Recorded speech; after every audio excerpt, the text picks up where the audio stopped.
Assalamualaikum warahmatullahi wabarakatuh. Kawan-kawan semua, hadir kembali bersama saya Saifuddin Tahir di dalam channel Sinau Kapal. Kali ini kita akan berbagi perihal tonase kapal, ya. Kalau beberapa saat yang lalu saya berbagi asal muasal kata tonase, kali ini adalah cara menghitung kapal waktu itu berbasis kepada berat kapal. Cara menghitung ini sebenarnya sudah lama, sudah abad ke-15-16an. Cara menghitung dengan berbasis berat ini sudah tidak dipakai lagi, ya. Sudah tidak dipakai, cuman ada penyempurnaan, ya, ada penyederhanaan. Namun tidak lengkap bila kita mengetahui tonase kapal kalau tidak tahu sejarah evolusi pergerakan menghitung tonase kapal. Jadi sambil kapal kita ngedok di galangan kapal Indonesia Marina Shipyard, kita belajar dan diskusi menengok sejarah tonase kapal berbasis berat kapal. Kawan-kawan semua, marilah kita mulai pembahasan kita tentang tonase kapal berbasis berat. Seperti halnya kita ketahui bersama bahwa suatu negara yang sangat maju di bidang teknologi perkapalan pada saat itu, negara besar yaitu Inggris yang dikenal maju dalam dunia maritimnya sebelum negara-negara lain berkembang di dalam dunia maritimnya. Inggris adalah negara pertama di dunia yang benar-benar concern mengembangkan dirinya di dalam sektor maritim, di dalam sektor perkapalan, dan di dalam sektor pelayaran. Nah, terkait dengan tonase kapal ini, itu kita mereview kembali, ya, meninjau kembali, menengok kembali undang-undang Inggris, ya. Undang-undang Inggris itu waktu itu banyak kapal keluar masuk dari Inggris, keluar ke Inggris. Akhirnya banyak terjadi penyelundupan, ya. Tahun 1720, antara tahun 1695 sampai 1720 itu banyak terjadi kasus-kasus penyelundupan barang-barang ke Inggris maupun pengeksporan keluar dari Inggris. Sehingga perlu meninjau namanya Undang-Undang Penyelundupan Inggris tahun 1720.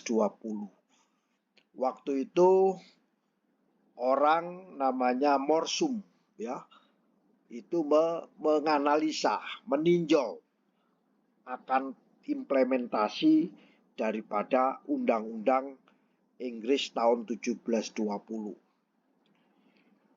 Salah satunya yaitu terkait dengan tonase kapal, ya, pengukuran tonase kapal.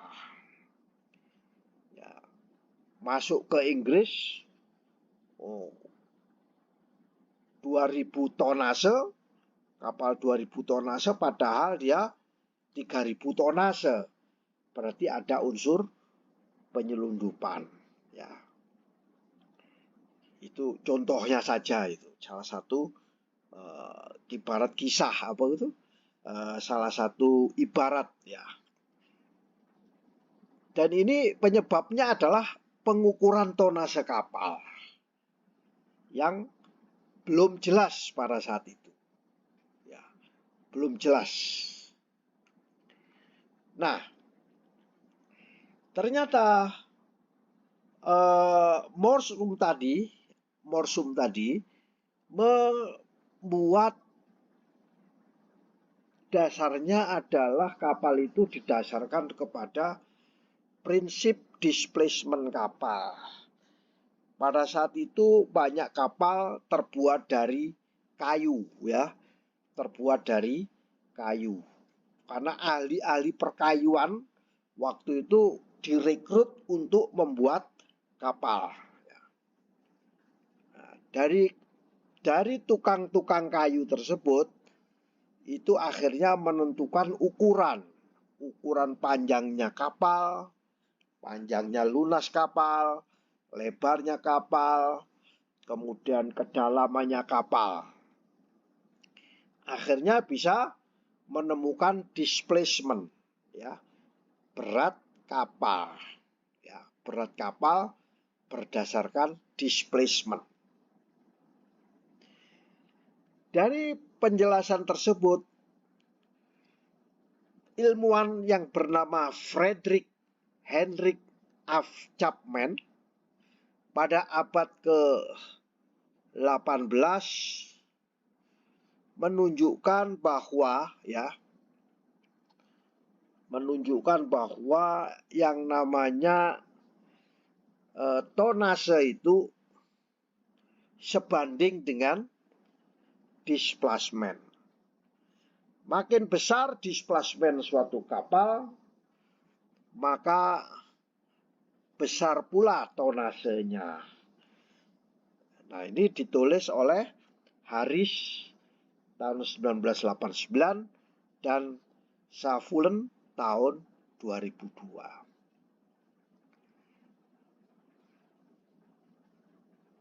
Jadi pada abad ke-18 itulah orang sudah mulai berpikir bahwa tonase itu berbanding lurus dengan displacement. Tonase berbanding lurus dengan displacement. Ya, kalau orang-orang perkapalan pasti sudah tahu apa itu displacement. Displacement itu adalah berat daripada kapal yang tercelup di air laut, ya. Berat kapal yang tercelup di air laut itu adalah displacement. Nah, kawan-kawan semua, seorang ilmuwan juga dari Mendoza, ya, dari Spanyol, namanya Mendoza. Spanyol juga terkenal itu bidang perkapalannya.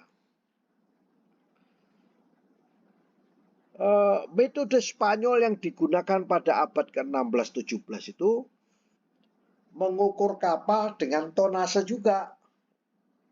Nah, namun di Spanyol ini ton itu adalah tonelada, ya. Istilah tonase itu dalam tonelada menjadi dimensi utama. Spanyol juga banyak bidang perkapalan, ya. Dan metode Spanyol ini digunakan untuk menentukan tonase dalam toneles atau toneladas, satuan berat daripada kapal, ya. Panjang lunas dalam bahasa Spanyolnya adalah cuilas, ya. Cuilas. Karena waktu itu pembuat kayu kapal, ya, tergantung dari lunasnya. Dan lebarnya itu disebut dalam bahasa Spanyol adalah manga, ya. Manga. Sedangkan kedalaman kapal atau depth itu di dalam bahasa Spanyol namanya punta, ya, punta. Dan ini dibuat pada tahun 1607-1613. Ternyata pada saat itu banyaklah ahli-ahli di bidang perkapalan itu merumuskan, mengukur tonase kapal. Ternyata juga berbasis kepada berat. Dari sinilah kita mengukur. Akhirnya dirumuskan formulanya. Ditemukan pada abad ke-15 ada pembuat kapal di Venesia. Tahu Venesia itu negara yang jalannya itu dari laut. Jadi kalau dari gedung ke gedung itu menggunakan laut atau sungai, ya. Di Venesia itu. Nah, di Venesia ini menentukan tonase atau ton atau botte. Kalau di dalam bahasa Venesia, tonase itu adalah berbanding lurus dengan K, ya. K itu panjang lunas kapal, ini yang K di sini, dikalikan B, yaitu lebar kapal atau beam, dikalikan dengan D kedalaman kapal. Setelah dikalikan semua dibagi 6, ternyata menemukan tonase menurut Venesia ini yaitu botte, sama dengan K kali B kali D dibagi 6. Waktu itu abad ke-15. Pembuat kapal di Venesia membuat rumusan tonasenya seperti ini. Ini termasuk rumus-rumus lama. Ya, meskipun sekarang ini dipakai dan dibuat koreksi. Ya, dijadikan sebagai historinya. Rumus serupa itu digunakan di Inggris. Nah, di Inggris itu negara yang mulai dari utara sampai selatan, timur dan baratnya, lautnya ini semuanya membuat kapal. Nah, dikenal dengan Carpenter Formula, yaitu rumus Carpenter atau pengukuran lama dari builder. Jadi, karena waktu itu kapal terbuat dari kayu, ya akhirnya dijadikan tonase ini disebut juga dengan rumus Carpenter, ya. Rumus Carpenter. Apa menurut Inggris rumus Carpenter? Ya. Ternyata rumus Carpenter ini berbeda jauh dengan yang dirumuskan oleh Venesia. Kalau Venesia K kali B kali D dibagi 6, yaitu besar sekali tonasenya. Sedangkan menurut Inggris K kali B kali D dibagi 100 pembaginya. Panjang lunas K-nya, lebar kapal, dan kedalaman kapal. Carpenter itu disebut rumus tukang kayu, ya. Jadi tonase kapal ternyata lebih kecil menurut rumus Inggris. Sementara menurut Venesia tonasenya itu cukup besar. Nah, ini tidak sama ini antara Venesia dan Inggris. Nah, dari rumus-rumus yang dibuat oleh Venesia dan Inggris tadi, sebenarnya rumus dasarnya adalah displacement kapal, yaitu panjang kali lebar kali syarat, ya, dan dikalikan gemuk kurusnya kapal, yaitu koefisien Bloch. Nah, akhirnya oleh Inggris dijadikan dasarlah displacement ini menjadi dasar daripada pengukuran tonase.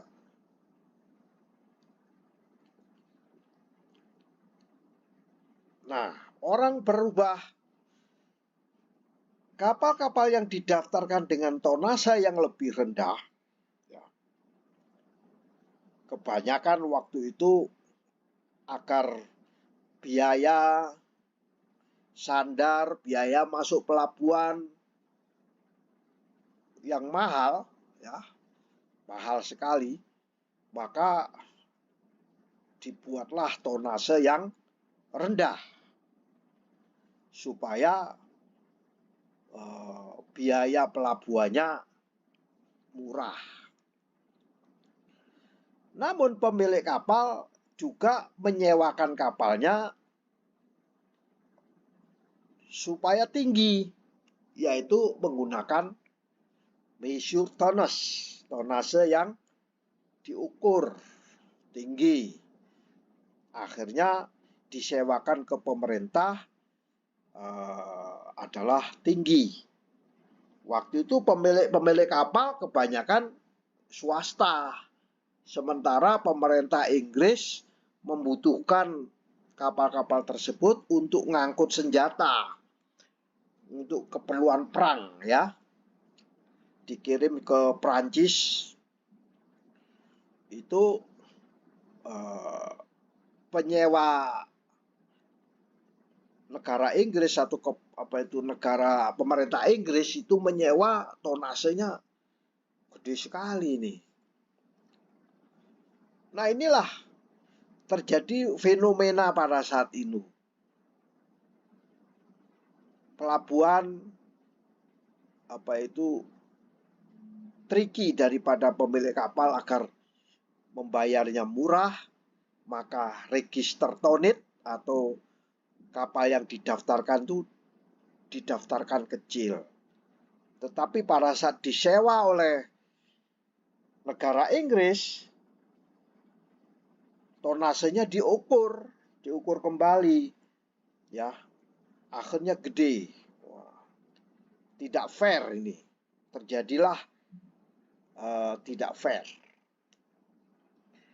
Terjadi konflik of interest, konflik kepentingan, ya, antara pengukuran resmi dan yang didaftarkan. Formula Carpenter tersebut, formula Carpenter, ya, yang didaftarkan di Inggris tadi itu akhirnya diadopsi oleh Royal Navy, ya, Angkatan Laut Inggris. Kalau gitu kita tetapkan aja yang ini aja deh. Selama masih belum ada belum ada formula bakunya, sehingga Royal Navy sampai dengan abad ke-16 dalam menyewa kapal-kapal swasta menggunakan rumus yang ada, yaitu rumus Carpenter, ya, rumus Carpenter. Nah, namun menggunakan rumus ini dan rumus ini itu ternyata kesulitan, terutama dalam mengukur lunas, ya. K itu adalah panjang lunas, letaknya ada di bawah kapal. Wah, ini kesulitan ini, lama sekali, ya, mengukur lunas ini lama sekali nih, di bawah. Nggak cocok dengan panjang kapal, ya nggak cocok. Begitu juga dengan kedalaman. Susah ini. Apa akhirnya? Akhirnya karena kesulitan mengukur panjang, lunas, dan kedalaman kapal, akhirnya rumus yang ada di atas tadi itu disederhanakan oleh Royal Navy dan ahli-ahli perkapalan di Inggris, ya. Ahli-ahli perkapalan di Inggris. Dibuatlah rumusnya yang bisa kelihatan di mata, ya. Yang bisa kelihatan di mata, akhirnya K itu diubah menjadi L. L yaitu panjang kapal, B adalah lebar kapal. Ya.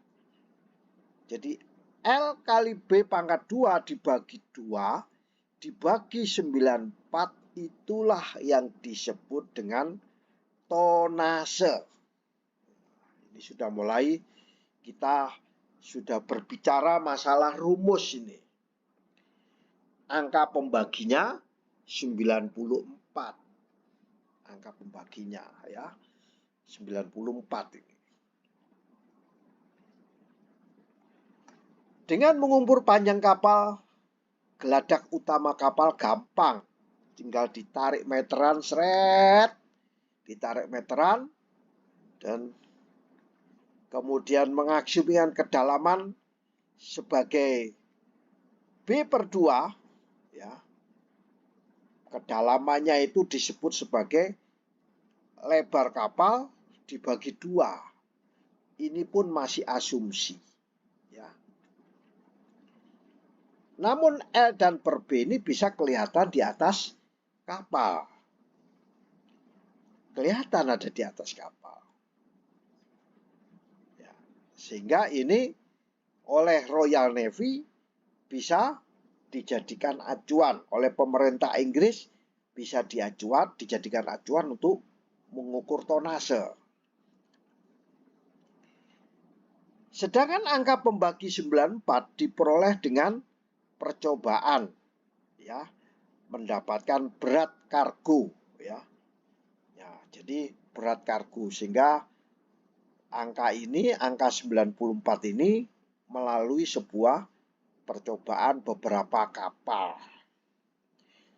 Nah, ini sebenarnya digunakan untuk menjawab undang-undang penyelundupan di Inggris yang waktu itu tahun 1720 sudah dibikin, ya.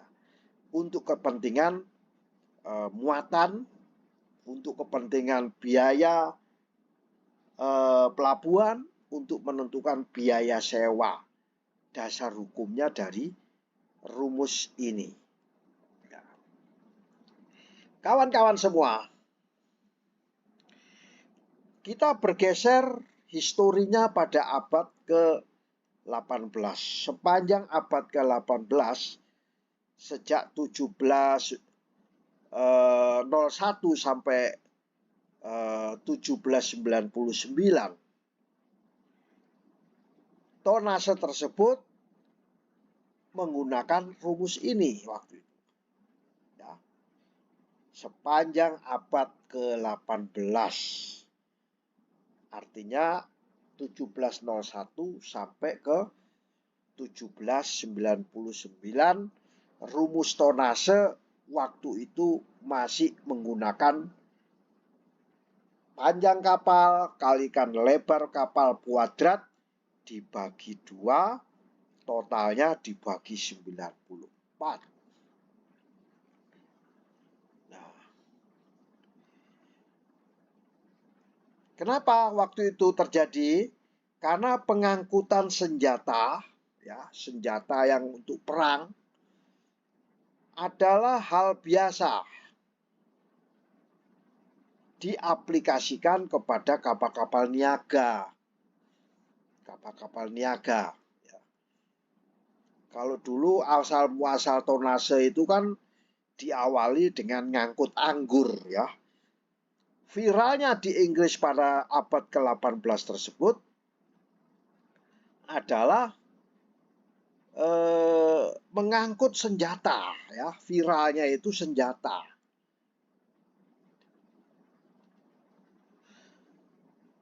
Nah, kawan-kawan semua, ada namanya aturan Master Baker, ya. Angka 100 digunakan sebagai pembagi sampai dengan tahun 1646, ya. 1646. Tetapi setelah 1646 itu abad ke-17 atau 18 itu menggunakan angka 94. Ya. Ini kita temukan di dalam Salisbury. Nah, pada abad 16 dan 17 itu terjadi pergeseran angka, ya. Angka 95 di 96, 100 dan 110 digunakan sebagai pembagi di dalam tonase tersebut.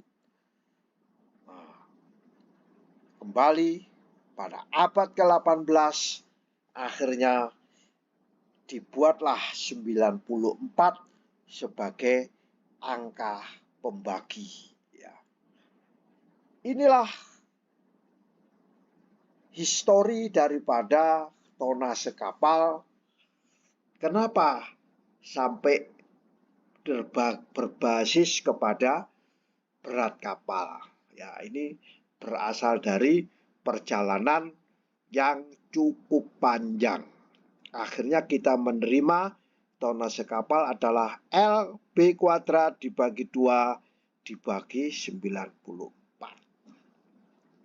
Demikian kawan-kawan sebagai sharing singkat kami. Semoga kapal kita yang saat ini sedang melakukan pengedokan di Indonesia Marina Shipyard Gresik, Jawa Timur, dengan sharing singkat tonase kapal berbasis berat ini, formulanya dulu adalah LB kuadrat dibagi 2, totalnya dibagi 94, bisa bermanfaat bagi kita semua. Dan ke depan kita akan belajar tentang tonase kapal yang lebih rinci, misalnya terkait dengan konvensi internasional tonnage, International Convention Tonnage Measurement yang dicetuskan, ya, yang diterbitkan oleh International Maritime Organization, yaitu tahun 1969.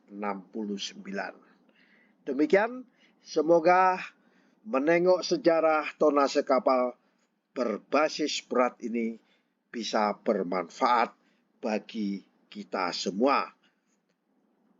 Demikian, wallahul muwaffiq ila aqwamit thoriq. Wassalamualaikum warahmatullahi wabarakatuh.